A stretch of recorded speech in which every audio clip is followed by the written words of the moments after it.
And I've asked for updates from the eastern side, so where Little Gowrie is and those areas, and there is no sign of anybody there. The only sign they had was of a track for a leopard going north, and they couldn't tell me if it was male or female. They just said the radio was too broken up, but it was going north from sort of Chitwa Dam area, so I would imagine that's probably either Tundi or Tumba, that is that side.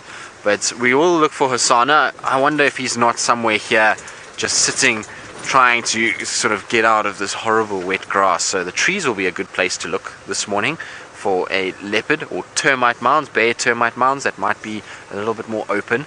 So we'll check all of those as well, and we are just slowly bumbling along really and enjoying the morning. It's been very pleasant so far, a little bit on the cold side, but otherwise it's been very nice. It's been nice to be out and to relax. Now, Aqua, you were talking about Brent and a bushbuck in the shower incident. Now, I must confess I don't know. I've heard most of Brent's stories since I have spent quite a bit of time with Brent Leo Smith, and we did live together for a while.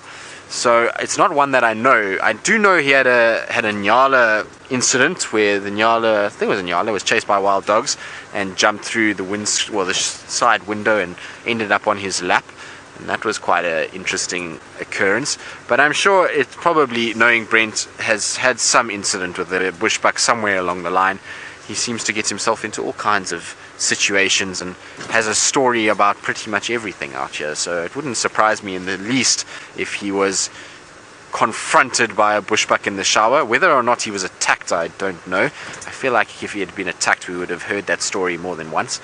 But I honestly can say that I have not heard him talk about being attacked in the shower by a bushbuck. It's not to say it's not true. Maybe we shall ask him on social media platforms and see if he responds. I know he landed in Kenya last night, and he was with Eggsy and met up with Connor, who's up there trying to do the fabrication for the new vehicles for the Mara, and so the three of them were all together last night. So Brent did land safely in the other side of the world in Kenya, and he is getting prepped and getting ready to start bringing us some great visuals from that side. Hopefully you'll have better weather than what we're having. I know it actually has been raining in the Mara the last few days as well, so it seems like widespread rain at this stage. And as for Steph, if anybody's wondering about where Steph is while we're going through our cruise schedule or list, Steph is taken the arduous and epic journey. He drove, as I mentioned yesterday in the tent, from South Africa all the way to Kenya. So he went with his wife and his child, and they took up a whole bunch of things because Blake, who's his son, is going to be going to school there. So they went and drove up and did a few things up there, but it's taken them a good 10-11 days to drive the distance. It's a very, very long way, and it's a very complicated way because you've got to cross a number of different borders, which makes it quite tough. And so that's where Steph is. He'll be back here on the 10th to help out with the TV shows and to be back on bushwalks. So for those of you that are missing Steph, he will be back. Now, I came to Treehouse Dam just to come and have a little look. It's not really a dam day and not a place where we would want to probably spend too much time, because most of the animals are not going to be coming to these big water holes, as we've been mentioning, particularly not the cats. But Hosana is a creature of habits, and so is Shongile, and so these are always good places just to come and scope out and just make sure they're not here. You never know, sometimes they can be lying around here. I've seen them both many times in this area, so it is a good place to be. Now you may hear a bird sort of calling away. It is a blacksmith lapwing. It's now gone quiet, of course, because I've just mentioned it, but it's on the left hand. Oh, and now it's flown away. But that's that bird, is a blacksmith lapwing, which has now flown away, as birds do, which is very typical. So alas, Treehouse Dam is quiet. There's not very much else happening. Now, we're going to carry on. We're going to see, maybe our luck will change. And while we do that, let's go across to the big boss man, who's got an amphibian that he finds very funny. I do indeed. I've managed to find a little bushveld rain frog. Oh, let's focus this in. So it's a bit difficult to zoom in close. It's let me see if I bring it further back or what's going to work there. There we go. That's perfect. Sorry, we're having to use a different camera, a new camera.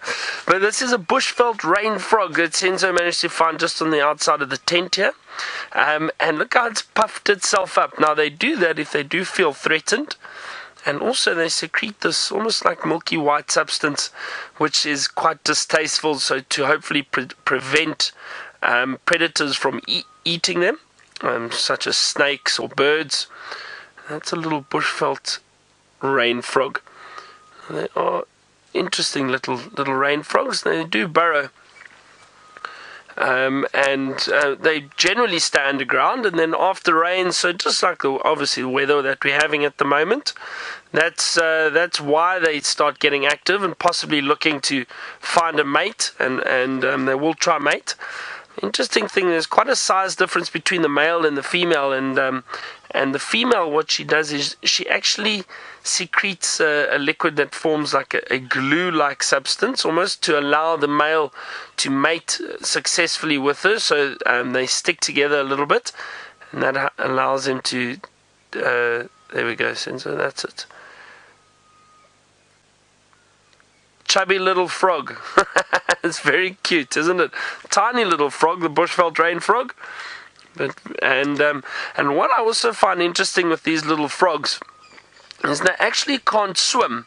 So after rain, all this rainfall that we've had now, if they do find themselves in little puddles or anything, they can't swim. So that's also why they inflate themselves like this, and then they float to the top of the water, and then they'll just bob around until they get to the edge of the water, or to the ground, so that they can move on again. So they can't actually swim. Beautiful little frog, isn't it?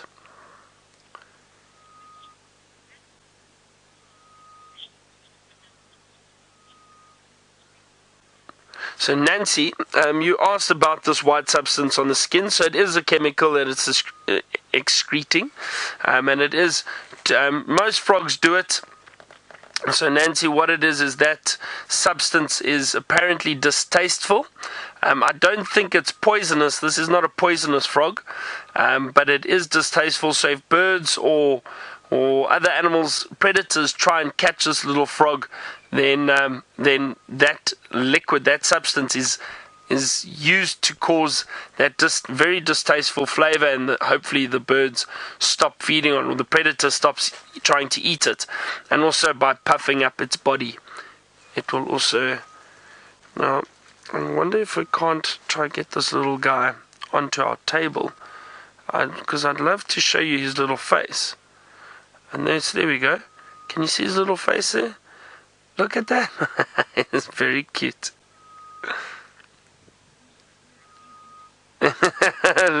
Louis says he's grumpy looking. I suppose he does look grumpy. See if we can turn that frown upside down. This is really cool. I enjoy finding little things like this around, and especially if we are sitting in a tent, to have a look at this little frog.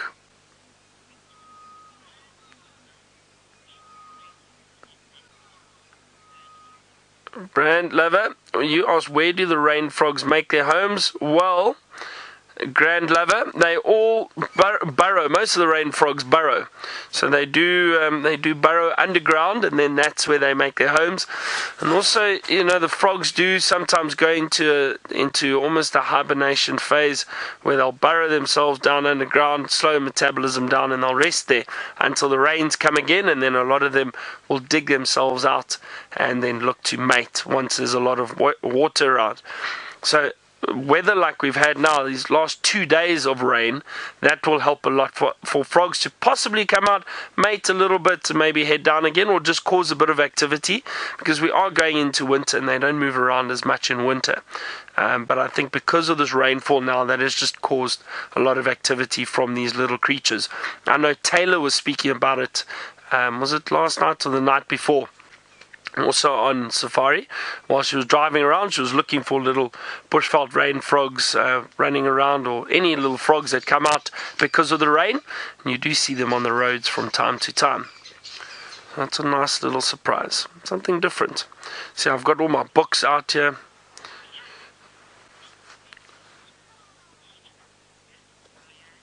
Ryan, that's an interesting question. I've never heard of that fungus. You asked, do any of the amphibians suffer from the chytrid fungus. Now, Ryan, I don't know. I've never heard of that before. I'll have to double check for you. I'll check shortly and see if I can find anything on it or if any of our amphibians suffer from it. I've never heard of that before, so I don't know. I'm not sure, actually. Now, just while I'm sitting here, I'm listening. There's a lot of bird calls going on around us, but a wonderful sound in the distance is the ground hornbills. Now, they would probably feed on something like this, those ground hornbills. If they found this little frog, they would most definitely feed on it. But I can hear them calling, and it's wonderful. It looks like this family has settled in around quarantine, using the trees to roost in the evenings. Because every day we're hearing them and seeing them around. So they're obviously enjoying this area at the moment, which is good. There's a lot of food, nice little clearing for them to walk through and look for food. But they're all calling constantly. And this morning has been wonderful for different sounds that we can. We heard those lions, haven't heard them again though, so not sure where they are, but I'll keep listening out. The temperature definitely has dropped. It's much cooler than it was earlier. Anyway, let's head to Taylor, who is on the eastern boundary. Don't get lost, Taylor. I will try my absolute best not to get lost, Byron. But yes, we were bumbling about at the moment, hoping to find something exciting. We were going to go to Cheetah Plains, and then we changed our mind just because David and I stared into the distance and we noticed the big dark clouds that were sitting very low, along with all the rain that was coming out of them. So we decided against it, and we thought we would just bumble about on Djuma instead. So here we are. We're going down Central at the moment. I think it's Central. I'm pretty sure. Central, David? What do you think? He's nodding in agreement. So it must be. And we're going to see what we can find around here. We'll bob and weave through some of these roads, but unfortunately with a lot of the rain that we have had, we're going to have to avoid roads like Nyala Road. We won't be able to drive Hyena Road just because there's quite a bit of clay in those soils, and unfortunately with all the rain, of course, those roads will be very slippery and we don't want to ruin them by sorry? Mamba. Oh, we're on Mamba. Oh no, David's corrected me. We're on Mamba. I can't believe that. So we should have gone up one more. That's fine. We'll take Drakensberg. We'll take this road here, and that will take us to Central. And what I'd like to go and do is eventually end up at Buffelshoek Dam and have a look there and see if there's anything exciting. I'm glad he didn't take our roof off, because every now and then we get these relatively heavy downpours. So that's not too great. Is that a bird or is that a log? Now, this area is actually quite funny to drive in. Just over here, the grass is really tall, but when the grass drops down, there's lots of fallen logs. There's a buffalo skull that was somewhere around here, lurking in the long grass next to it. There it is. Look how covered it is. And we're actually going to go out. Let me go forward a little bit so you can see it. Oh my gosh, I'm going to sacrifice getting my shoes and socks wet. I can do it though. I'll take the brave step and I'll do it. Right, so it's over here. Remember, there's this big log that just sort of forms over here. I don't think I can even walk on it. I think it's so rotten. I'm walking on the log now. And then here's a termite mound. And then in here, if I can pick it up, I just don't want to be bitten by any spiders. Hey, you can see it. I just ate some grass. That's nice. No, I can't get it out. It's wedged in by something. I think with all the grass growing and tangling in it, it's just sitting down in this long grass. And eventually we'll start to see it again. Now, I think that skull was placed there by someone because it's perfectly put against that log. Right, let me jump in. Now I need to get all plugged in again. Yeah, please. It was positioned by Brent. Oh, that's interesting. Okay, that's quite nice. I always used to look for it. That was one of the sort of things that I would use out here in the bush to be able to identify Drakensberg Road, was by that. Who just crawled into the long grass? How am I going to find a bushveld rain frog? No. I think it was just a grasshopper walking along the floor. That's what I really want to find this morning, is an African land snail or a bushveld rain frog. Now I know Byron has just had one, but that's my favorite frog in the entire world. So I'd love to see them again. The aerial. just going to put the aerial back up. After some of the bumpy roads that we've gone through, it must have just fallen down. There we go. That's better. I'm stabilizing it. Luke, can I have the name again? Did you say Lance or France? Lance, not France. Just Lance wants to know what happens to all African land snails in summer. So the land snails are actually incredible, and I wish I could show you one. They're really, really fantastic to just sit and watch, and my goal is to watch one eating a mushroom one day. So Lance, what happens to those snails? Essentially, in the drier periods, the hotter periods, which they don't like at all, they prefer the rainy weather, is where the foot is. So basically the big thing that the snail moves around on. They retract that, and they can form a mucous membrane that closes and seals the shell, and they can actually stay dormant like that for 2 years. So during a drought period, or just summers, until the ideal conditions come out, and then most of the time they would have stored, they will be building up eggs as well, and then once we get the first lots of rain, they'll go and they lay thousands and thousands of eggs every single day. Get out, all you mumble jumble.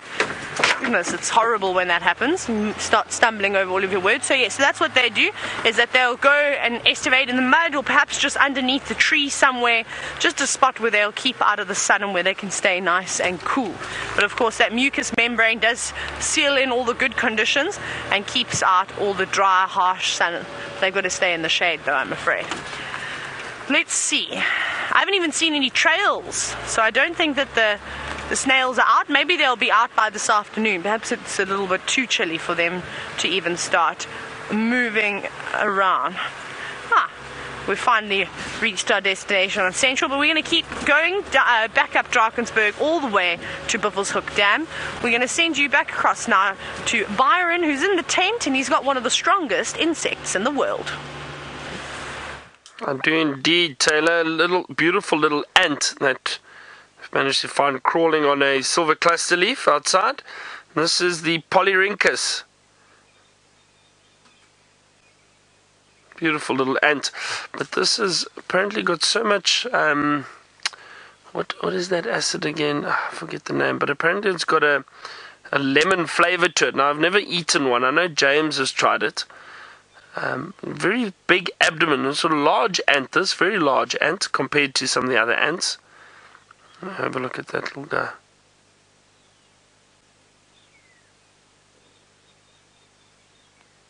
I think it's got a high formic acid in it. I think if I'm not mistaken, I think that's what it contains, and that causes that very high lemon flavour to it apparently.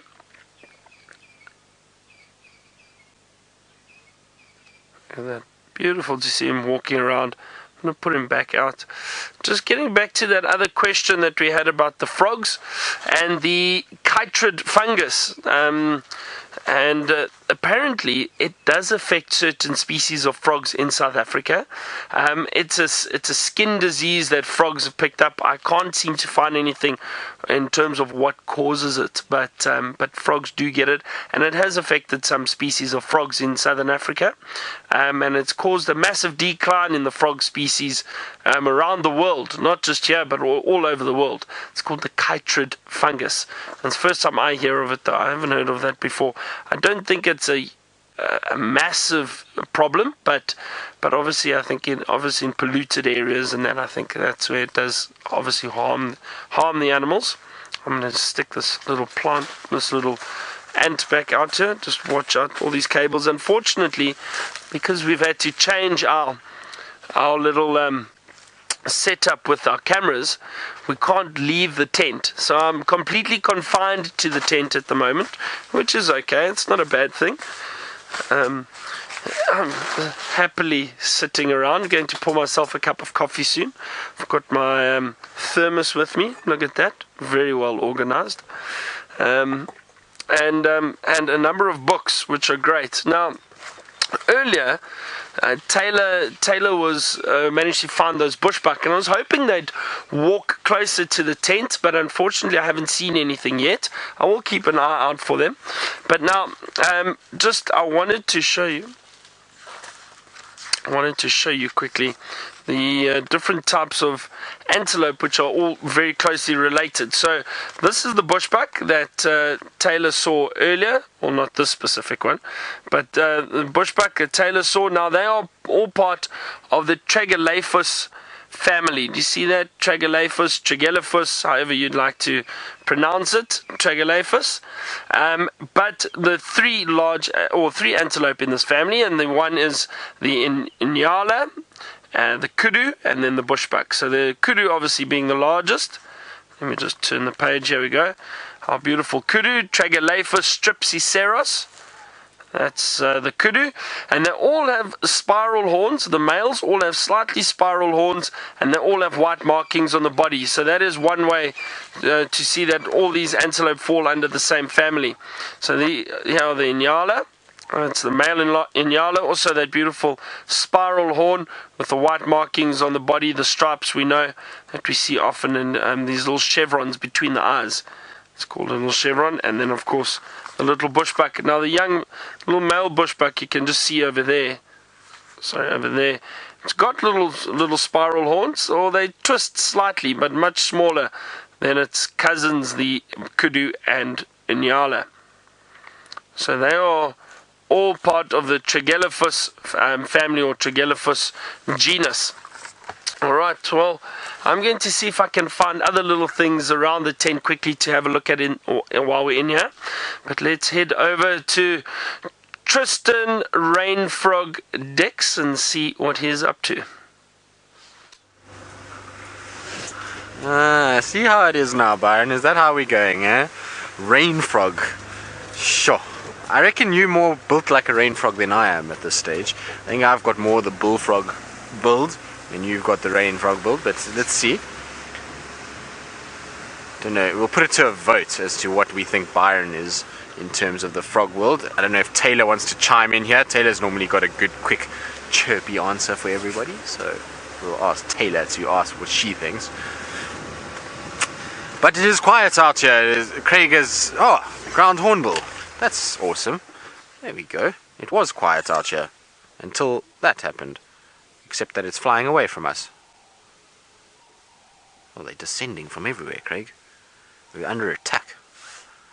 I would imagine this is what it must have felt like when there were pterodactyls in the sky and there was just these big wings and you could hear the wing beats.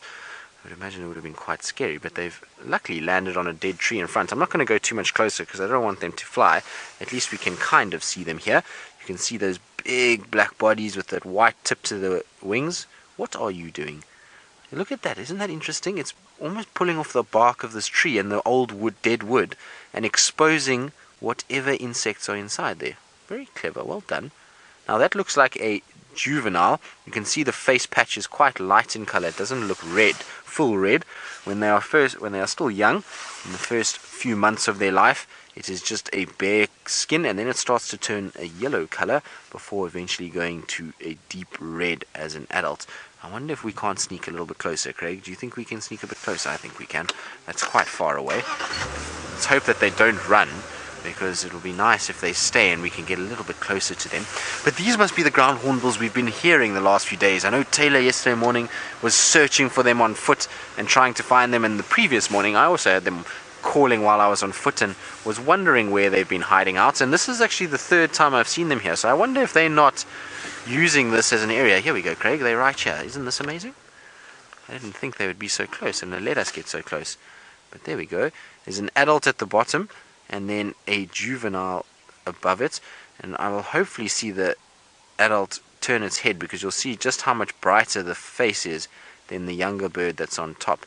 And they're all just pretty grooming themselves. They would have been feeding this morning and moving through the long grass looking for insects and chameleons and snakes and tortoises, and that would have meant that the feathers are very wet. So now it's time just to preen and to groom and to get rid of any feathers that may have been damaged, get rid of all that excess water, much like the vultures were doing earlier.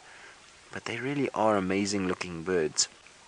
Now, for those of you that are unsure of what size this bird is, because it's quite difficult from a dead tree, these birds, I would say, in terms of how high they stand, would be probably similar to a turkey in terms of its height, And for those of you that don't have turkeys in your country, a medium-sized dog height, I would say something like a Labrador or a German Shepherd height when they are standing. So quite a tall bird, and then a very, very big wingspan. So they're amazing birds to see. Now you are hiding your face, silly bird. We can't see you. And you can actually sex them from the coloration of... There we go. It's got its face out for us now. So look at how bright red it is when it becomes an adult, and it all becomes quite sort of swelled up and big, and it becomes easy then to see the adults from the juveniles. Now that looks... It's difficult because its head is kind of behind the tree. I was trying to see if it was a male and female, because at the end of the day you can sex them, so you can use the coloration that is at the base of their beak, because both male and female will have red faces, but the coloration underneath the beak changes between the male and female, and there's a little purple patch that will develop, which I will show you shortly. Just need to get the hornbills in my book. There we go.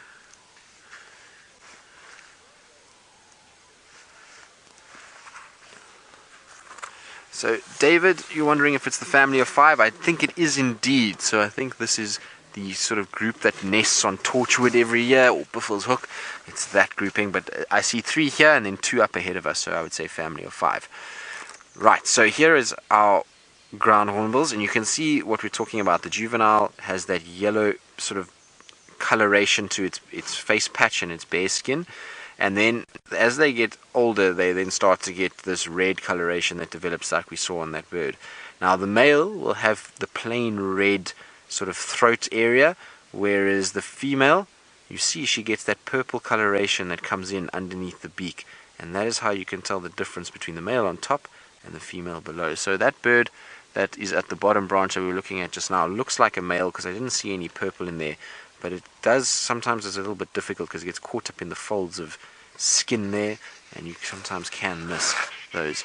But these guys are probably one of my favorite birds just because of how incredibly intelligent they are and how well they are able to predate other sort of animals and things, and you find them often with multiple different species. They go after all these venomous snakes, they go after scorpions, big chameleons, and the size of the prey that they can overpower is quite interesting, and it seems like they've got a very varied diet from what I've seen in their beaks at times.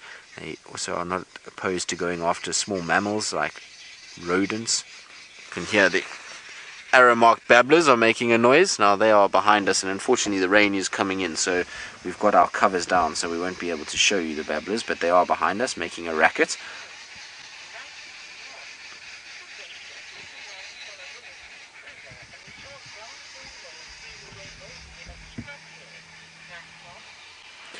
Mom, you say you've just come back from the Kruger National Park. I hope you had a wonderful trip and that there was lots and lots of sightings for you. You say that you watched a ground hornbill feed its chick a scrub hare. So there you go. It just shows you how big a prey item they can go after. That's incredible, and what a sighting. You're very, very privileged to have seen that. That is a very, very special sighting. I have yet to see them catch a scrub hare. That's the one thing I haven't seen. I have seen them with a mongoose. That was quite amazing too. So a little dwarf mongoose, one of them had those. I've seen them with a multitude of snake species, lizards, scorpions, chameleons. Tortoises is one of their favorite, and so if you're a tortoise out here, this is death from above. They see the ground hornbills, because the ground hornbills use that big beak and they flip the tortoise onto its back, and then they put its beak in and they pull out its head and legs, and it's all very gory and not very pretty. So if you're a tortoise, this is not a good sign, but for us as people, these are really interesting birds to see, and unfortunately their numbers have really declined, and they've become one of the endangered species of birds that we get in the Kruger area. And the reason for that is because of the lack of nesting sites. So as deforestation has happened and elephants have moved through and pushed over certain trees, and flooding has happened on riverbed areas, a lot of the big trees that these guys require to nest in have disappeared, and so very few nesting sites.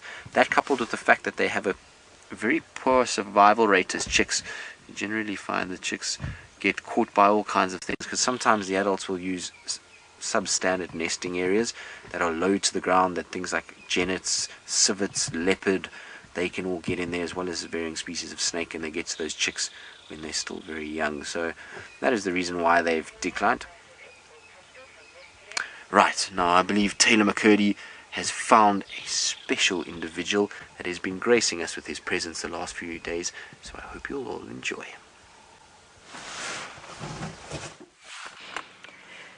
You may recognize him just from his reflection, but what will definitely make you realize who this is the fact that he's got the most beautiful tusks. It's the same elephant that we'd spotted on walk yesterday, and then Tristan managed to relocate on him and his family group. And again, it's so interesting. I was listening to Tristan talking, and it's so true, and how unusual it is that an elephant bull would be the one that would take up the head and lead the other elephants to wherever they're going, the breeding herd. That doesn't happen very often. But the same things happened. He came down first to make sure everything was fine, and then the breeding herd actually followed after him. It's the most special thing I've ever seen. I was watching it, obviously, yesterday, as that bull led the way. But now that I'm actually sitting here, because I was watching it on the monitor screens, now sitting here and seeing it for myself is pretty spectacular. And I'm sure that he was doing it when we were on foot, but we had to get onto a termite mound because he was trying to follow us. So I thought I didn't really pay attention as to what I was looking at. Safety was my first priority there. But he is absolutely stunning. What a massive bull. Long enough tusks that he can quite easily rest his trunk over them, which is also very nice because that trunk must weigh many kilograms. So I think it's nice every now and then to be able to swing it over your tusks and rest it. Hey, beautiful boy. Oh, he's a lovely elephant. And he is in musk too. It might be difficult to see now, but yesterday I did see that he had staining between his back legs, and you can see it does look like he's dribbling a little bit of urine now. He didn't quite go into the water. So we've just got to watch him. There we go, the secretion coming from the temporal gland. He's just pushing, you see what he's done there? He's pushing that young elephant bull just to the right. You see there how he's sort of walking the long way around to come and drink? He's chasing him off. He's sort of saying, right, that's enough. Off you go. You're not welcome here. So the girls are not pushing this youngster out of the herd, but it is the big dominant bull that is in must. And look at them, they're following him. This is amazing. I've never seen that before, where a herd actively follows a big elephant bull, sort of waiting for his reassurance, saying, yes, where are we going next? Are we going left? Okay, we'll follow you, we'll keep close. That's so spectacular and very clever, because I don't think there will be very many things that would want to come through and mess with a herd like this, especially if you've got a very protective elephant bull around. Now I'm quite interested to see what happens, because it is very muddy around here. And if he's going to walk along the edge of the bank, it'll be great to see how their sort of feet are able to withstand any substance. They've got big grooves, big cracks underneath the soles of their feet, which does allow them to move around quite easily on different types of terrain. And that's the rain that you can see, and you might be able to hear it too. It's just starting to come down, but it won't bother the elephants too much. There's not very much wind at all today. There's barely even a breeze. So it's perfect. It's not too cold. It is just the right temperature. And that black bar that you can see, just a reminder, this of course is, we have got a roof on today. Now, John, you're wondering if it's usual to see elephants almost every day. It's not unusual. We're just lucky at the moment. So, John, normally we get a few weeks where we see elephants just coming out of our ears, and then we'll go 2 weeks with not seeing one. So it sort of depends. David, let me reposition for you very quickly. I'm just going to turn the car slightly. How far can I go back your side? There we go. We just don't want to go off of the edges here, so we just need to be very careful. But isn't that so special? That is really one of the most amazing things I've seen now. We've seen it for 2 days straight, where clearly a massive elephant bull has taken charge and is leading this herd around, or whether the herd has just decided that they're going to stick with him. He'll normally be on his own, and unless he'd be mating with one of the females, there's actually no reason for him to be around here. Look at the size difference now between that big elephant bull and the cow, and I reckon that she's most likely the matriarch. That is just absolutely spectacular. He is a massive bull. And it is really, really special to see tuskers like this, because as you all know, there aren't too many of them left in the world. Especially around here, we're not privileged with seeing massive tuskers. So something like this, yes, his tusks are not touching the ground, but what a beautiful set of ivory he has. And they'll only get longer and longer. They never stop growing, as does the elephant. Fantastic. We'll try and follow them for a little bit longer. Tristan's still sitting with one of the most rare birds in Africa. Let's go see how that family of southern ground hornbills is doing. We are indeed, and we are on the hunt. So we're stalking now unsuspecting prey items on the fringes of the road, and the gang is on the move, and they are looking everywhere for things. You can see they're using those big beady eyes to scan the grasses in hopes that they could potentially find a meal. So, just to confirm now, Dave, I think it was Dave that was asking how many birds there are in this. If it's the group of 5, there's 6 of them. So it's not the group of 5, but there is 6 of them here. And I wonder where they've come from. I've taken a few photos just for ID purposes. There is a study on the ground hornbills in the Sabi Sands currently running, so I'm going to send it to the guys that are busy doing that and find out exactly who these birds are and where they come from. But it could be our usual 5 with the chick that has done well this year and has managed to survive. That could potentially be with them. Although they all look a little bit older than that. I haven't seen one that's too young. The younger ones keep running before I can even get close to them. But I'm going to try and see if I can't just get a little bit closer, because they're such an interesting bird to watch feeding. When they move through the grass and they look for varying items that they can catch, and they kind of grab with that beak and they catch grasshoppers and then they throw it up and then they go into their mouth. It is really fun to watch them. So I'm going to try and just see if we can't get a little closer to them so that we can use our powerful zooms to be able to see. What would be quite nice is maybe just now I'll have a look and see if I can't find a really nice track to show you of the ground hornbills, because they have a really big foot, and I'm not sure you guys would have seen too many tracks of ground hornbills before. There we go. Craig, is that okay? I think that's quite nice. We've got them just all kind of spread out in front of us here, and they're just wading through the grass looking for varying morsels that they can find. Grasshoppers, butterflies, any sort of insect that might be around. And you'll find they often go through the elephant dung. So anywhere where you can find elephant dung, you'll find that they'll stop and they'll scratch in it to try and see if there aren't any beetles or any potential food source. And there you go. You can see them kind of stabbing at the grass every now and then. And then if they catch something, then they toss it up and down the gullet it goes. So there's a younger one. You can see its face is starting to come red. So that would be a bird that's probably between sort of 2 and 5 years old. In that sort of vicinity. They reach their fully grown adult stage at around sort of 6 or 7. That's when their throat and eye patches are fully red, but it takes a little bit of time to get there. Now, none of these look like they're too young. I can't see any with a very sort of bare yellow face. They all look like they've got some red on them. But you can see they're now spread out, and they're almost like a net as they move through the bush. It's quite interesting watching them. They all kind of take their little path and their lane, and they move up, and it's almost like a big catch net that goes through, and as they're moving, any insect in amongst there is going to be in trouble and is going to get caught. Really very interesting indeed. Isn't this amazing? Just to get to spend time with these guys. They're often so skittish and flighty that as soon as you get near them, they tend to fly off, and we really get very few sort of sightings where we can spend time and actually observe their behavior. Now, in Kruger National Park, which we were talking about a little bit earlier, these birds are very, very tame in places. So in the Kruger Park, unfortunately, people have fed them, and so they actually come to the windows there and are very relaxed. But here in the Sabi Sands, because that doesn't happen, they're a little bit more skittish.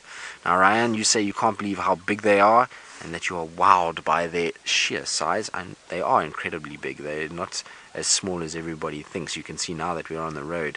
They're probably easily the same size as that common duiker that Taylor had earlier in terms of their sort of overall size, but they are quite big animals. Now, I'm going to try and keep up with them because they hopefully are going to catch something interesting. Sometimes they get big things, and if you get them with them, they get a snake or a rodent and scrub hairs like we were talking about earlier, or chameleons. It's amazing to watch them wrestling with it. So I'm going to try to stay with them. A tortoise as well. Lou, you said killing a tortoise Well, that would be quite interesting, although I haven't seen any tortoises the last few days. I think it's been a bit cold. We had Gregory come into camp after a long absence yesterday, so Kirst was very excited at the return of Gregory, and Gregory's obviously been meandering around in the bush, but it's been a bit cold, so she was a little sluggish. Right, so we're going to stay with our ground hornbills and see if we can't find some sort of prey item with them. And while we do that, I believe there's an elephant on a dam wall that Taylor would like to show you. We've got many elephants. This is actually quite funny. So the bull we're looking at the moment is not as old, as you can clearly see by the ivory, as the massive bull, but there's a younger bull standing off in the distance in the dam, and look at his reaction. Look at this.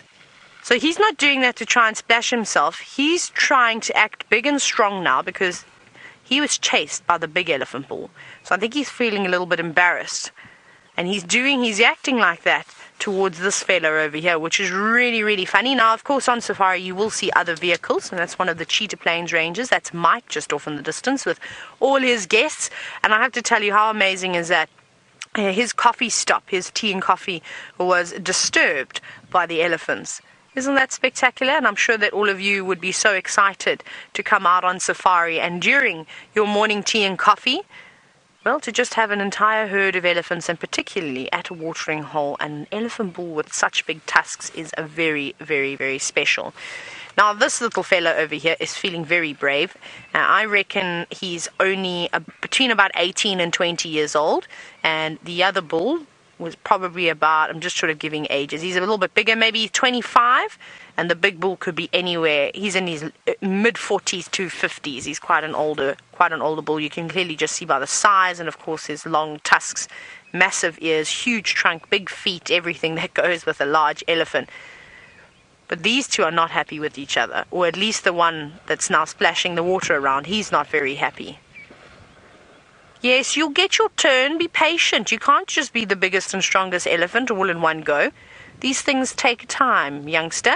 And that's, I think, the biggest problem that elephants have to learn, and particularly the young elephant bulls, is that they're enormous. They're bigger than any other animal out there, but they're not the top dogs.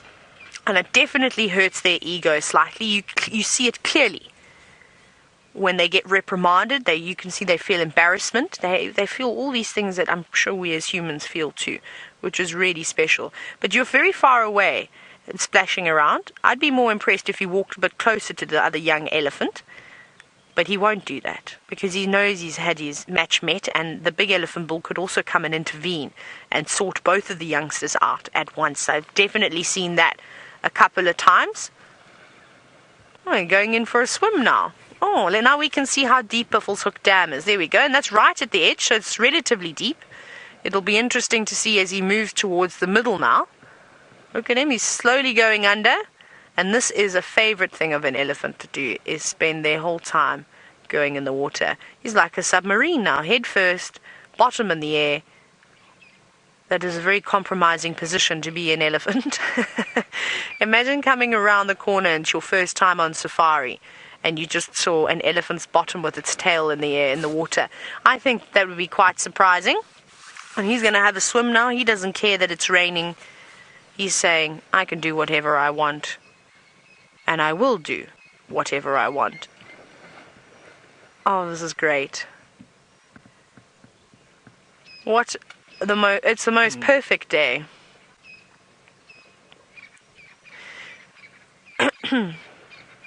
Now, Graham, you're wondering if elephants have a valve system in their trunk to stop the water sort of going all the way through. Yes, they do. So elephants, unfortunately, cannot suck up water.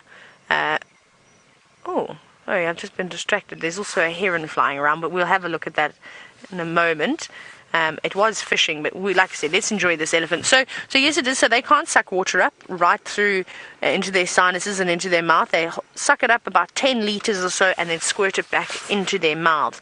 Now, I'm sure every now and then they accidentally sort of pull too hard and get a little bit water up their nose. We all do that when you're in the swimming pool. I know When I don't blow bubbles when I dive into the water, then the water goes straight up my nostrils, and that's never fun. That burning sensation is unpleasant, and I'm sure that happens every now and then with elephants. And now he's cleaning his trunk and his tusks. They were all covered in mud earlier. Oh, he's just giving them a wipe. Hello, beautiful boy. Oh, his friend is coming to join him. Oh, this is great. Now they might have water battles, which is one of the most amazing things to watch when two elephant bulls fight in the water. Of course, this won't be a real fight at all, but they might be revved up from the pheromones that they're getting from the big elephant bull, who is in must.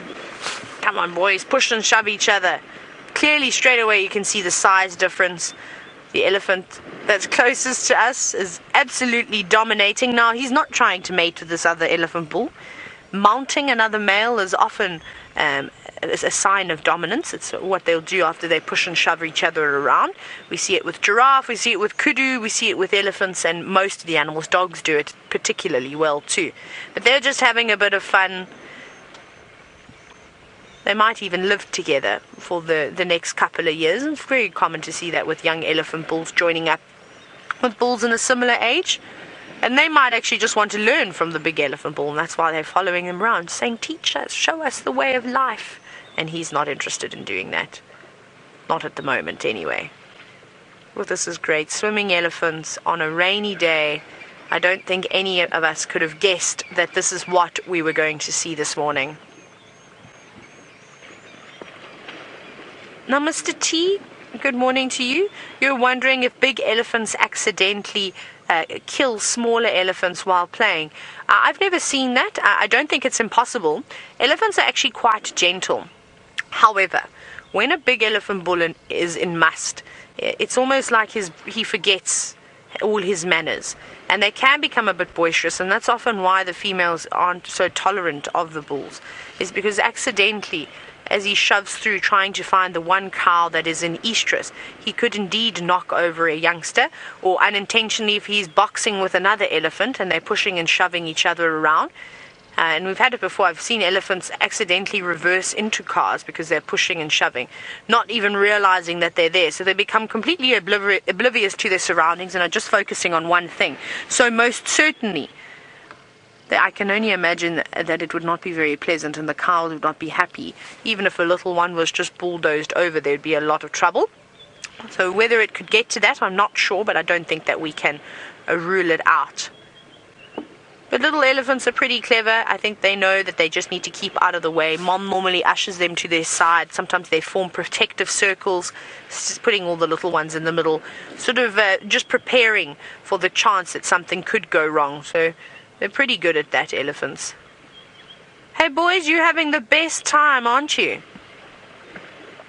And every now and then you can hear their tusks clashing too, which is such a wonderful sound. Sounds like the ocean, the waves hitting the beach.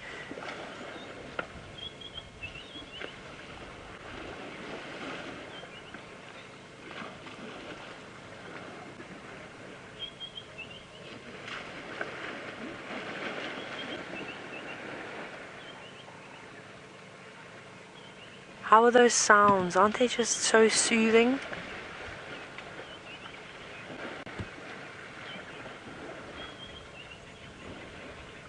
And it's sightings like this that just make safaris absolutely incredible.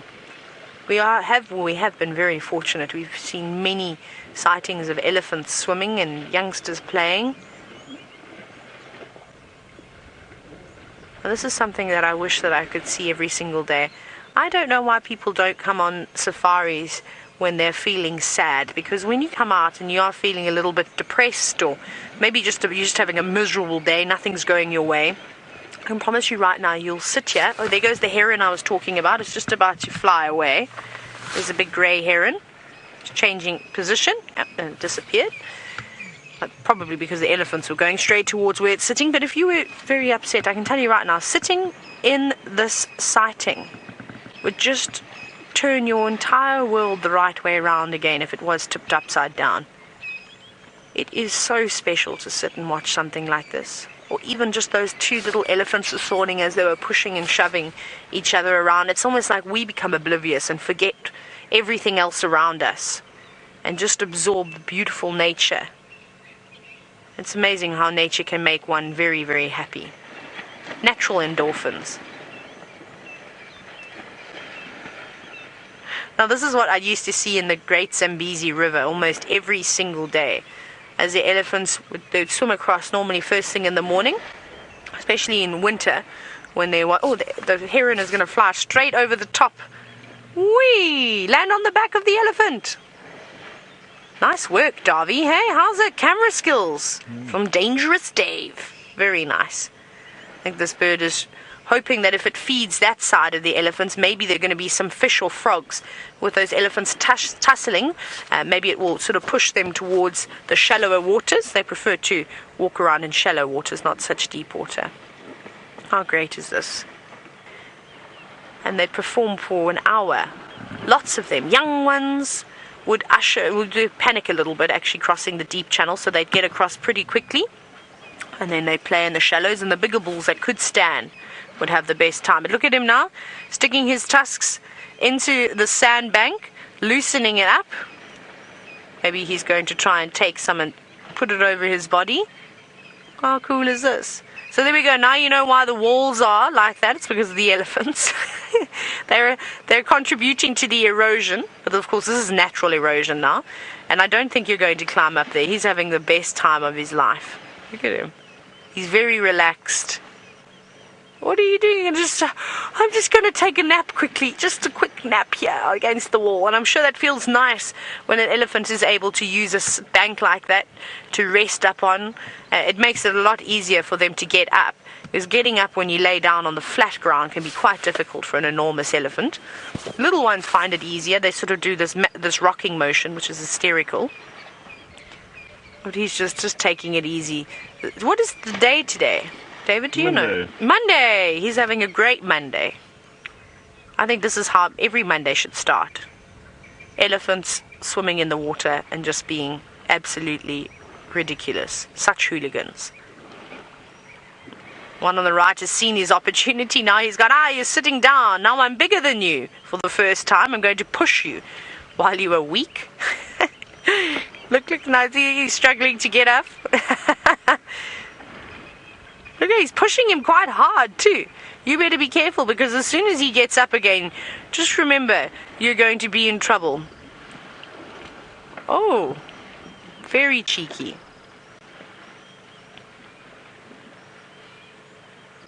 This is absolutely spectacular. I'm sure that you're all taking the most amazing screenshots. And just a reminder, in case you have just joined us, you are watching Safari Live and you are able to interact with us. This is a live and interactive safari. So what you're seeing now is happening right now in South Africa, in Djuma Private Game Reserve, in the Sabi Sand, the Greater Kruger National Park. So hashtag Safari Live on Twitter if you do have any questions. And remember to post all your screenshots. We absolutely love to see them, especially of elephants behaving like this in the water. Oh, this is special. And the rain has let up. Just a slight drizzle now. The birds are starting to sing again. They've obviously come out of hiding now.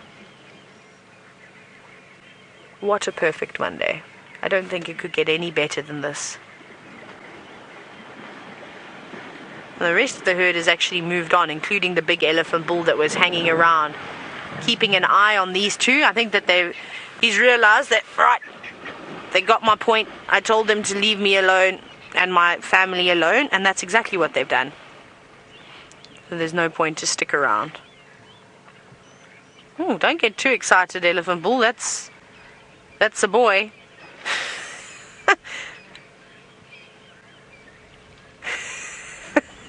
Pushing him under. That's unfair. I remember when you play with your siblings in the pool, and because I'm older than my younger brother, he always used to want to sit on my shoulders, and then we'd play games, and then he would stand on my shoulders and jump off and dive into the pool, and it can actually be quite dangerous. And you can definitely see elephants panicking when they're in the water, especially when they're smaller and not much of their body is sticking out. I'm sure, like I used to panic every now and then trying to throw my brother off of my shoulders because I couldn't breathe and I couldn't reach the top of the water. I'm sure the same thing happens with elephants, especially when the little ones, when a whole herd is in here. That can easily happen.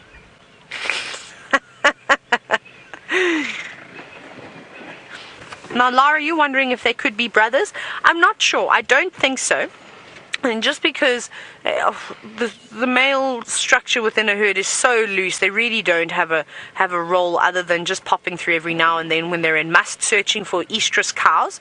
So I think that they're just two young bulls that have perhaps been spending, I don't know how much time together. They could have been living together for a few years, maybe a few months, maybe they've just met today. It's almost impossible for us to know. But remember, all elephants are sociable. They used to live in breeding herds at one point, so to be kicked out of a herd and to go out on your own is quite tough, and they're super intelligent. So I think that they enjoy the company and playing around like this, as do boys do. Their boys are always wrestling. If I look at my siblings, my younger brother and what him and his friends used to do, always tackling each other, playing sport, and I suppose that this is the equivalent. They're bonding now. However, once they get older and to the size of the enormous tusker that we were privileged to see just a moment ago, they won't really be too bothered about doing too much socializing. I think it's just now to entertain them as they're building up all of this testosterone. They can't really do anything with it. So the next best thing, of course, is, well, to push and shove and play with another elephant to try and get out some of your frustrations and all your built-up energy. I think the little one has just given up and said, fine, you win. You are more dominant than I am. I'm just going to sit here and wait until you jump off of me.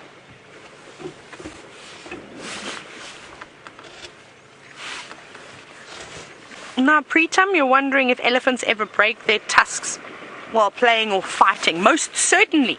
That's actually very common. And quite sad to see when you see an enormous tusker and he's got one very long tusk and the other one is chipped off. We had a sighting the other day, a massive elephant bull, and both of his tusks had actually broken off. You could still see some of them. So when they do fight properly, and that's when an injury like that will happen, though it won't really hurt them too much unless they chip it where the nerve endings are, but that's quite difficult because they're quite far up. But just a normal break will be fine. It won't bother them too much.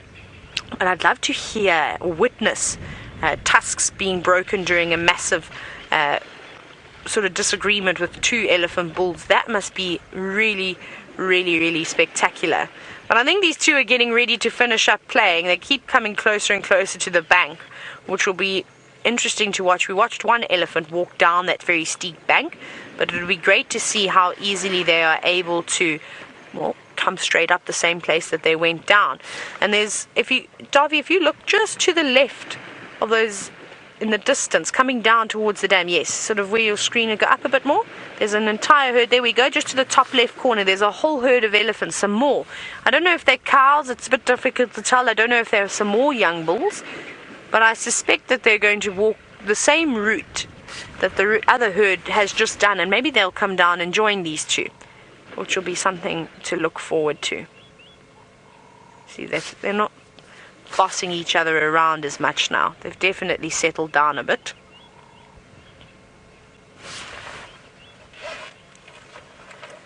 Now, Tammy, you're wondering if elephants actually swim like doggy paddle. They do. They sort of kick their legs like they're treading water. They're incredible swimmers. And they just pop their trunks up to breathe, a little snorkel. They are really, really good, because there's some parts in the Zambezi River, it's so deep, must be a couple of meters, more deeper than the height of an elephant. So I'm sure there's points where they can't touch the bottom anymore. That's really special. And then, of course, the little elephants, just crossing in a couple of meters of water, they have to swim. They don't sink down to the bottom like a hippo does and walk along the floor. They're actually swimming. They're quite buoyant, and they love it, as you can see. It's their favorite thing to do. The happiest elephants, and I say it all the time, but it's honestly, it's the truth. The happiest elephants you'll ever see are the ones that are swimming around in water. Now they've got another burst of energy again, and now the sun is just starting to poke through too. You can see how it illuminates that sort of makes a nice glossy shine on the back of the elephants. That's also my other favorite thing, is the color that you get when an elephant has completely submerged itself. It's sort of very, very dark, rich, almost sometimes chocolate brown in them. Well, that's the colors that I see. But look at that. How beautiful is that? I think they've picked a great day to go swimming. Now, Starlight, you've asked how long can they hold their breath underwater. I don't think for very long at all, and it's not necessary for an elephant to really hold its breath because they are blessed with those long appendages, otherwise known as their trunks, that they also use to splash water at each other. And they're able to, of course, stretch that up and gasp for air if they need to, if perhaps they are being held underwater by another elephant, which is what we've been seeing happening here. And just put his trunk out and breathe like that. So there's no need for them to hold their breaths, but I wouldn't even have a clue if they needed to hold their breaths how long it would be. Are you trying to grab his tail with your trunk? That's a bit cheeky. That's very cheeky. I'm so glad we didn't go to Cheetah Plains this morning, just purely because we would never have popped around to the Buffelshoek Dam and at that specific time. This has worked out in our favor today, so thank you for all the dark, rainy clouds that prevented us from heading that way, because that's the reason why we didn't go. It was just because it was just too much rain, and you know what it's like. When we have a lot of rain, it becomes almost impossible to film anything because the equipment tends to get a bit wet. So that's just worked perfectly, and that's what's so fun about the safaris, is that some days everything just works in your favor, other days it's a bit slow, but we all take chances, and it's nature too. Nature has its good days, nature has its bad days, and we're just so happy that we're able to bring, of course, this footage to all of you that are watching. David, what do you think of this sighting? It's awesome. Pretty good, Ham. Pretty good. And I hope that these dams stay nice and full. You can definitely see the rain we had topped up Buffelshoek Dam. Hey, David, remember it dried out quite a bit. The water level had dropped a significant amount, but with the rain over the last 2 days, it's filled up perfectly and it's nice and full. But sadly, there is a third vehicle arriving in this sighting. Now, unfortunately, we cannot have 3 vehicles in a sighting with elephants. We normally limited to 2, so I think we've had a great time. We'll give the other guides an opportunity to have a view of this too. We've been here.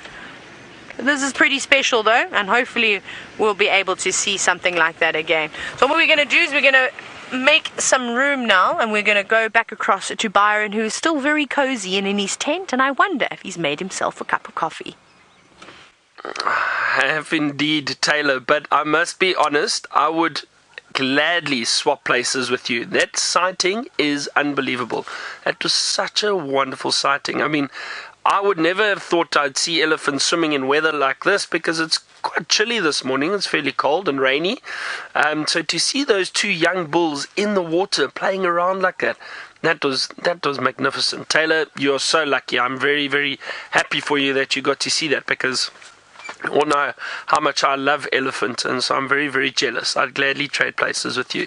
But it was so interesting, and I was watching quite closely. It was interesting to see the one bull at one stage was digging his tusks into the mud and actually coming out and feeding on that mud. He was putting some of it in his mouth. Now, elephants do that from time to time. It's known as geophagia, the feeding of soil or the eating of sand or soil. And there are probably some nutrients in that mud that the elephant was looking to get. So animals do it, geophagia, the eating of soil. So that's what that one bull was doing at one point. I saw a little bit of it happening, which is very interesting. But to see them playing, pushing one another around. Now, we know elephants do love water, but on a morning like this, that's very special, and it's definitely made my day completely. Now, I have found something, while I've been sipping on my coffee, something that's not very friendly. I'm going to try to show you. He's over here. She's over here. If we can try and zoom in, Senzo, let's see if we can get this beautiful spider.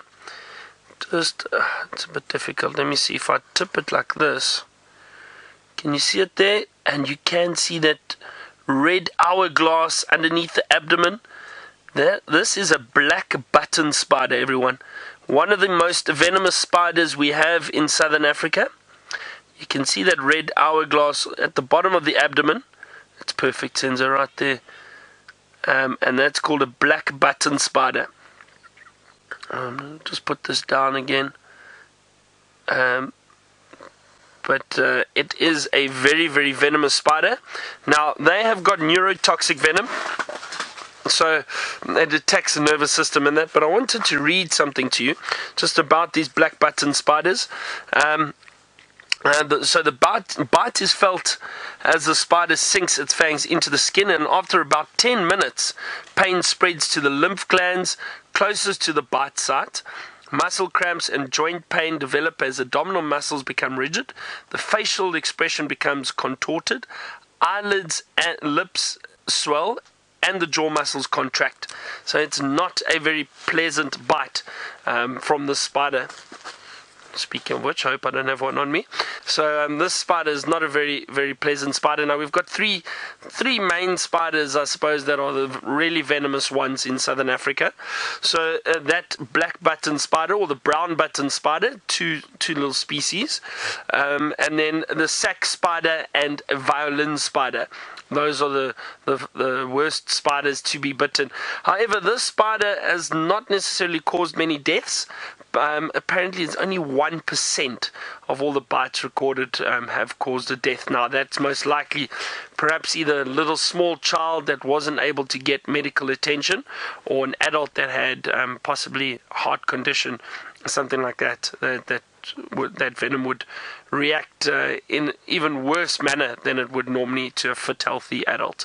So I think that's the only time it would cause potential death, but not many deaths recorded. Like I say, 1% of all the bites recorded, so very, very few. Yeah, not a very pleasant spider to be bitten by. Now Tristan is still out in the vehicle. I wonder if he's got a cup of coffee to keep him warm.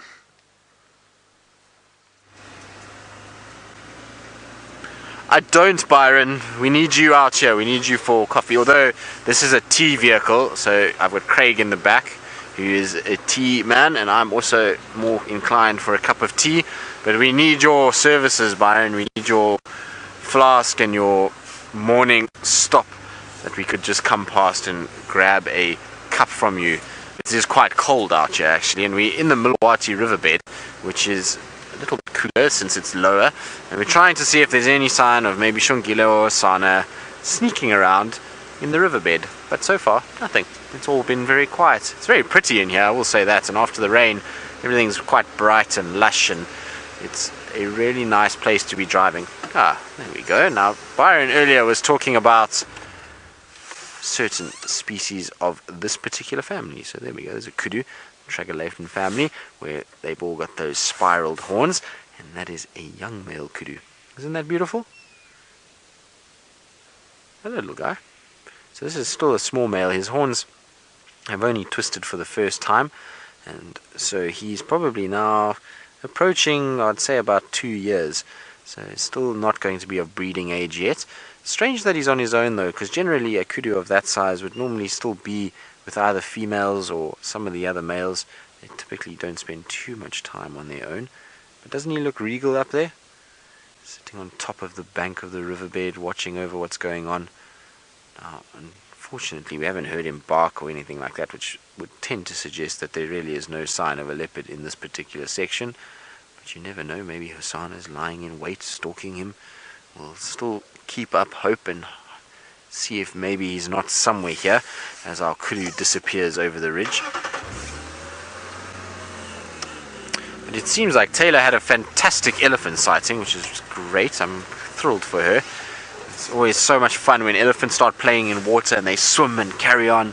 It's one of the best things to watch. I love it when they do that. They seem like they are absolutely having the best time ever. So it's always so good. We actually came across some ellies just now as well. It seems like it's been an elephant morning. They've been all over the place, but they were in very, very deep, thick bush, and so we didn't want to really disturb them too much. And I wouldn't be surprised if on the way home we bump into them again. It seemed like they were heading slowly but surely towards Twin Dams, so I wonder if they're not going to pop out somewhere on our way back to camp this morning, since we will go past that area. But alas, I do not see any tracks. I have not seen any sign of a leopard this morning creature anywhere around here. It seems like they must all be taking Monday morning as a bed day and sleeping in. And why not? It's not exactly the best weather to be out and about and strutting their stuff.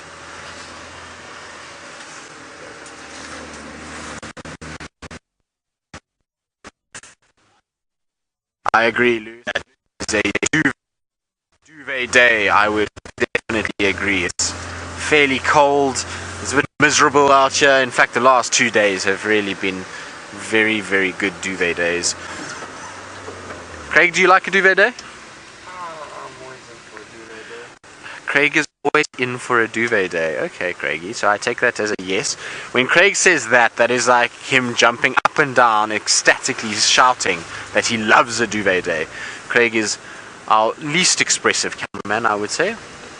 He just keeps it calm and steady, makes sure that we're all... Oh, Craig, look what we found. Look on our dashboard here. I know, Lou, he is getting very chatty. Look at that. We have a jumping spider with Salticidae. So from the Black Widow of Byron's to our Salticidae. It's huge. This is probably one of the biggest jumping spiders I've ever seen. Now, it may not look big because it's on our dashboard, but these guys don't really get that big normally. They're normally tiny little spiders. So for this guy to be this size is ginormous. It's almost like that big elephant bull that was with that elephant herd that Taylor had. But these guys have got the most incredible structure where they're able to squeeze their lymph into their legs, and it basically works like hydraulics, and they then are able to jump from one place to another. But isn't he a really cool looking thing? And look at those black and white markings. Isn't that incredible? It seems like it's got an injury to its front leg. You see there, it's almost like the front leg goes thinner. Is the other leg like that? No, it doesn't look like it. It's all red there. I wonder if maybe something didn't try a go at him and caused him a little bit of pain. But that is a really spectacular looking individual. I always love jumping spiders. They've got the coolest faces with those two big eyes in the front. Now the reason why they have those two big eyes and are not like other spiders is, oh, there we go. There's a prime example of how a jumping spider jumps. It went from there to gone. Magic trick, out of here. Did you find him, Craigie? Oh, well done, Craig. See, Craig is on top form. Went on leave, he's come back. Eyes are good, he's rested. And there what we have is a Burchell's Kukkel. And these guys have, seems to be this one in particular, hangs around this Twin Dams area. I've seen it probably in the last week. I've seen it 4 or 5 times around here. But it doesn't look that impressed with life. You can see it's all kind of hunched up. Feathers are all sort of fluffed to try and trap air against the body and stay a little bit warmer. So it's probably not that impressed with the rain that we've had. Now, interestingly enough, talking about rain and Burchell's Kukkels, is that the rain out here, this is a bird that is able to predict rain.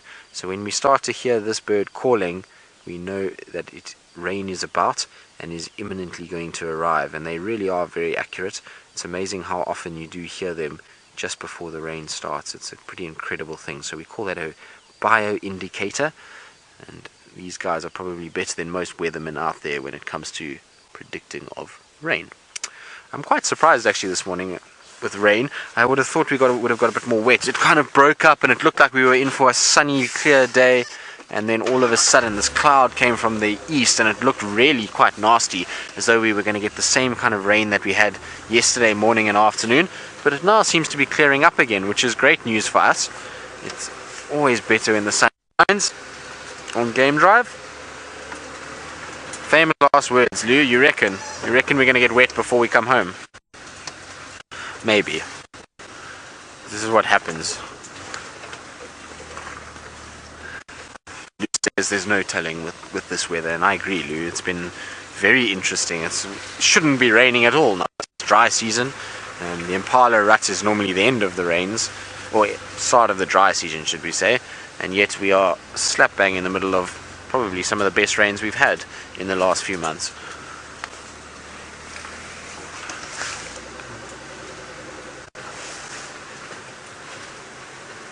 So Lara, well, if I knew where the leopards went, I would certainly have been there. No, they try and find some sort of shelter. So you find that in the rain they'll head into thicker areas where they can just get out of it and not be as wet and damp. As it starts to sort of lighten up like now, then you'll find that they might go up into a tree where there's possibly drier sort of substrate that they can lie on. You'll find them on roads a little bit, especially if it warms up a bit. You find them lying out in the sun, just trying to dry off. But when it's actually raining like it was yesterday and probably a little bit this morning, is that they try and get into denser, thicker areas and try and then avoid this downfall of water. Cats are not a huge fan of water, and so that's normally where they go, and you often find them tucked up in these tight little balls, trying to look very sorry for themselves and under these sort of thick, dense bushes. But sometimes you find them out as well. They do also utilize the rain to their advantage, particularly if they're hunting, but that would be more at night. So during the day you'd find that they just shelter and kind of take it easy, and then at night they know that it gets very, very dark because of the rain. There's no sort of moonlight, there's no stars, and it's very, very black and dingy out here. And then what they do is they're able to move around, and if it starts to rain, the rain deadens their scent. It also makes it noisy out here, so as rain is hitting trees and leaves, it becomes very noisy, and so the prey animals have a tough time. So you'll find leopards will be quite active actually in the rain at night, but during the day they try and find somewhere just to shelter. And you can see in areas like this where it's very dense on both sides of the road, it is the perfect place for a leopard to spend the day without being found. So that's what makes it quite tough for us to actually find them. Right, maybe we'll get lucky on the way home as we make our way towards Amanda's eggs and bacon, because Craig is crying in the back here that he's hungry. And while we do that, let's see how Taylor's doing and whether or not Dave, who's also the cameraman that gets very hungry, has started to complain too. We have not started to complain yet. We both had to remind ourselves to drink some water. But what we were talking about is hot sauce. And how we need to remember to eat hot sauce, because the amount of peri-peri or any kind of chili sauce you can think of is consumed for every single meal in camp is ridiculous. Hey? I think between us all we could finish a bottle of hot sauce in one meal, no problem. So everywhere we go, it's always a funny thing. We try and bring the local hot sauce from that particular area back to work so we can all have a taste of it. So that's one of our little things that we like to do. I forgot to bring one back from Australia though. I think I was too worried that I was going to have hot sauce all over my clothes rather than red wine. I don't know. But anyways, these things happen. But we'll have to get somebody to send us some over. Maybe I'll have to ask my nana, or maybe one of my cousins or aunts and uncles to send some over. The best hot sauce that Australia has. What do you think, hey David? I think it'll be hot, very spicy. But we can't even make our own hot sauce out here in the bush because chilies don't grow naturally, unfortunately. But that would be nice. Can you imagine a Safari Live hot sauce? Yum. Sounds delicious. Whatever may be in it. But what we're doing now, we weren't just talking about hot sauce, I promise, but I digressed horrifically there for a moment. As we are making our way towards WildEarthTV Dam. We're not too far away now. And what I'm hoping to see is just see how much water has topped up. I know that you're all probably watching on the dam cam too. And then maybe we see some interesting birds. Who knows, with the spouts of rain, maybe the coots are back, maybe the grebes. I don't know who's going to be swimming around in that wonderful water. But we on walk the other day, we'd noticed how far the water had actually subsided. So I want to go and park myself towards where the nest cam is, that little pool of water over there. We'll go over there, see how that one's doing, and then look back across and down into the drainage system.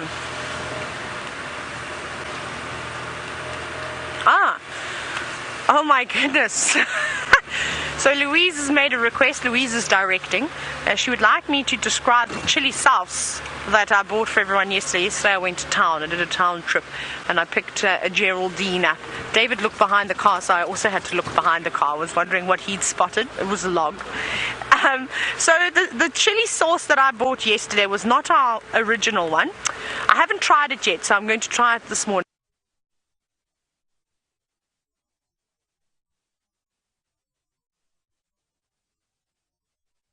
it.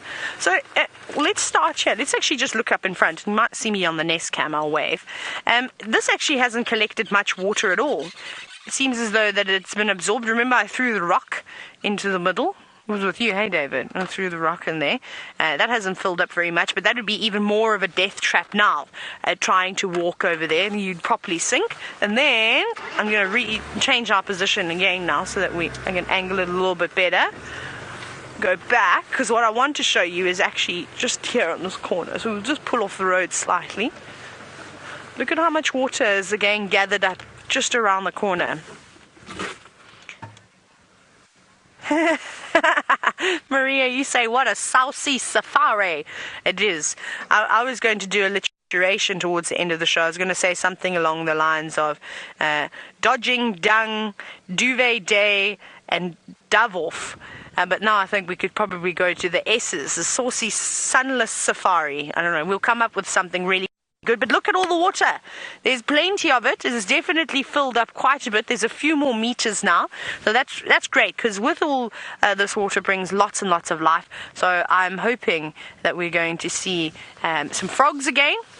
I'd like to see sort of a burst of frogs, and maybe having some bullfrogs out and about fighting. The only thing that we have got against us is we've got the rain, and I was chatting about it earlier. It's just the temperature is not ideal for reptiles and amphibians at the moment. They prefer the warmer weather rather than the chilly days that we're having. And maybe that means they'll just come out a little bit later. Oh yes, thank you for reminding me. So earlier, Byron and Tristan were having a little go at each other, of course just joking, teasing each other, calling each other names and frogs, and I've thought of them too. So my frog for Tristan has to be, I think, the African bullfrog, one of the larger frogs that we see out here, and the reason why I've chosen that for him is because he's the big boss when Steph's not around. And the big Nduna, or what you could call him. And I think I'm going to go, Byron is a Tremelo sand frog, because they've got a big bark. They'd call very loudly, but really he's sweet and soft on the inside. Really funny. Hopefully everyone's laughing. David, you didn't laugh hard enough. Oh, when I discussed this to David, he was laughing quite a lot. So I suppose I can't ask him to laugh a second time. Yeah. So yeah. So those are my thoughts for the gents. And actually, speaking of frogs and things that like to talk a lot, let's go back to Byron, the Tremelo sand frog. Very good, Taylor. Very, very good. That made me chuckle. I enjoyed that. We're going to have to think of a little frog for you. I think maybe a painted reed frog. What do you think, everyone? Painted reed frog for Taylor, perhaps. A loud, squeaky voice. Oh, that's funny. Anyway, James, I think it was James, asked earlier about the little stingless bees in the giraffe skull. So I'm going to have a look here quickly. I had a look earlier. Let's just come out. You should be able to see now. See, James has taped it up somewhat over here. I'll move that for you there. Can you see it? So there's the entrance, the stingless bees, but it doesn't look like it's been very active. It's folded in slightly. I don't know if the moisture has had something to do with it. So it doesn't look like it has been active recently. I'm just trying to see if I can't see anything else here. But no, so I think James put a bit of tape there to try to protect that. But no sign of those stingless bees at the moment, James. So I'm not sure where they are. See, there are little pupa on this skull too. You can just see little the remains of pupa actually. So some little butterflies that have managed to pupate out of here. See these little remains. And I can hear a lot of impala rutting at the moment behind me in the clearings. Just having a look to see if I can see them. Again, unfortunately, we can't move too far from the tent. But there are a lot of impala. They've all been barking and rutting around us. Let me come back in there quickly, make it easier for you, Senzo. So I'm not sure now, again, where those lions went that we heard earlier. I have absolutely no idea what happened to them. They didn't call again, but they definitely didn't sound very far. I mean, I'm in a tent, and by the sound that I heard, it must have been maybe a kilometer away from here. So there's possibly lines around that we just haven't found yet. So we'll hopefully have to try look for them later. And then what I am going to have to do is Ryan, going back to the rut, Ryan, you wanted to know how loud is the sound of the horns when they clash with those males, when they clash in rut. It's actually very loud. I'm trying to think the best way to describe it, but you can hear it. I mean, if you close by, even from probably 100 meters away, you'll hear the horns clashing and knocking. And especially with the impala. I mean, the impala is not the biggest antelope we get out here. A big kudu would probably make a louder sound, but you definitely hear the sound of the clashing horns when they are fighting and rutting. The males, you can definitely hear it from a few 100 meters away. Yeah, easily. So it is very, very loud. As I was saying, I'm going to have to sweep this tent out very soon. James is arriving back today, but before I start doing that, Tristan's got a beautiful African harryhawk. We do indeed, and it's on the hunt. It's looking in all the little holes of the marulas here on quarantine and looking for squirrels and birds that could potentially be here. And I'm surprised it's going unnoticed because there's a few hornbills around, and they generally give these African harrier hawks a very hard time. It's not a bird that steals a lot of the young ones, so unfortunately for it, it gets chased around quite a bit, and the drongos also always are having a go. But isn't it a beautiful bird? It's got those beautiful grey wings, and there we go. You see how it hops from sort of branch to branch with those long legs that it walks with, and then it will stick those long legs into holes sometimes and grab, like I say, squirrel babies and young birds and even lizards and pull them out. So it's not a very well liked bird in this area, but they are very pretty. And you can see its face is just coming out of breeding, so when they're in the breeding phase they'll have a very red face, otherwise the face is normally a yellow color. So it's just coming out of its breeding back towards its normal coloration. Now, you can actually see some of the drops of water on its back there from the tree as it's been jumping around. And there it goes. Well, that was a nice surprise. Oh no, there it is. It's still in the tree, Craig. It's just gone further up. I thought it had flown away, but it was somewhere there. There we go. And you can hear the bird's alarm calling at it now. I wonder if it's going to start getting dive bombed. They like the marula trees because marula trees often have big holes in them. And like I say, squirrels use them a lot, and so there's often a lot of opportunity to find food in amongst these, so you'll find them going from tree to tree as they go, which is pretty cool. Now those, I wonder if that's water or if it's just spots on the wing itself. No, it is water, is it? Looks like it. And there we go. And off it flies to the next marula tree. So there we go, landed in that one. It's now going to try to see if it can't find food. I think let's try to see if we can't reposition, Craig. Maybe we can see if it finds something. I'm just going to probably have to go round a little bit so that you can actually see. Because, no, I don't know if you're going to be able to see, Craig, or if it's going to fly away, if it's even worth this. But there it is, you can see it's just straight through there. So on the marula in the background, on the, no, to the left. There, top left. Up a little bit, to the left a bit more. In amongst that vegetation now. It was hopping around in there. No, I think it might have gone. I can't see it now. It was bouncing around in that thicket. So, I think, unfortunately, we've lost visual of our harrier hawk. Oh well, it was still nice to see, and we got a really good display from it, which was very cool. So, not to worry. Well done, Craig. It's not easy when we have these roofs on because the cameramen are obstructed by flaps and poles and makes it a lot harder. The last few minutes of drive. That nickname is never going to catch on, Tristan. Just give up. like I said, you've heard it many times. The amount of nicknames that come out of camp are ridiculous. You dare do one thing wrong. I don't know where the African pygmy sister came from, though. But Tristan's trying to get it to stick, but we are all resisting. Hey, David? It's not a great one, hey? It's not Tristan's finest moment. I must tell you, though, that I really did enjoy all the elf pictures that you put up. Were hilarious. I was looking at them last night and I was roaring with laughter. So we really do appreciate all these fun and wonderful things that you do for all of us. So again, a big thank you to all the viewers. We wouldn't be here without you, of course. I don't think we've said thank you and for too long. We should say it 100 times a game drive, I reckon. Oh, it really has been a fantastic day out here in the bush again. Every day is wonderful, and I hope that you've, of course, enjoyed the safari. We don't have very much time left with you. I can see Tristan.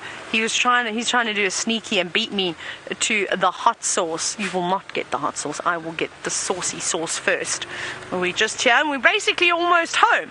I can see the Djuma research camp sign, and that means that it is time for me to unfortunately start saying goodbye. So again, thank you to all of you, and of course a big thank you to all the lovely ladies and Final Control for all your hard work today, and Anwar sorting out all the technical problems. It's really great. We've got an amazing team, and I hope that you are ready, of course, to join us on the Sunset Safari. But thank you again for joining us on a very slippery and wet, soggy safari. Saucy. Bye-bye.